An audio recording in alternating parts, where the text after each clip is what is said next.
தமிழ்நாட்டினுடைய வடமேற்கு பகுதி ஆந்திரா மற்றும் கர்நாடகா பார்டருக்கு பக்கத்துல அமைந்திருக்க மாவட்டம் தான் கிருஷ்ணகிரி.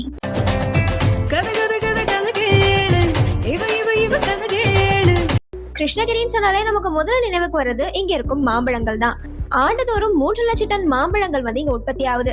அதனாலேயே இந்தியாவினுடைய மேங்கோ சிட்டி அப்படின்னு கிருஷ்ணகிரியானது அழைக்கப்படுது. அது மட்டும் இல்லாம இங்க இருக்கும் பிளாக் கிரானைட் ராக்ஸ் இந்த இடத்தினுடைய அடையாளமா இருக்கு. இந்த இடத்துல எதெல்லாம் ஃபேமஸ் அப்படின்னு பாத்தீங்கன்னா, இங்க இருக்கும் Krishnagiri dam, Krishnagiri fort, Rayakottai fort, Anjaneyar கோவில் மற்றும் ஜெயின் டெம்பிள், இது எல்லாமே இங்க பிரபலமானது. ஓசூருக்கு பக்கத்துல அமைந்துள்ள தளி அப்படின்ற பிளேஸ் எப்பவுமே சில்லுனே இருக்கிறதுனால இதை லிட்டில் இங்கிலாந்து அழைக்கிறாங்க. இந்த மாவட்டத்தினுடைய ஹிஸ்டரியானது ஆயிரக்கணக்கான ஆண்டுகளுக்கு முன்பே ஆரம்பிக்குது. அதாவது அப்ப மனிதர்கள் வாழ்ந்ததற்கான சான்றா இங்க நிறைய கேவ் பெயிண்டிங்ஸ் எல்லாம் கண்டுபிடிக்கப்பட்டிருக்கு அப்படின்னு சொல்றாங்க.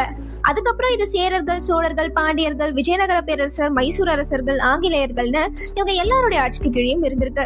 இந்த இடத்துக்கு எப்படி கிருஷ்ணகிரின்னு பெயர் வந்ததுன்னு பாத்தீங்கன்னா, கிருஷ்ணா அப்படின்னா கருப்புன்னு சொல்றாங்க, கிரி அப்படின்னா மலை அப்படின்றது மீனிங்.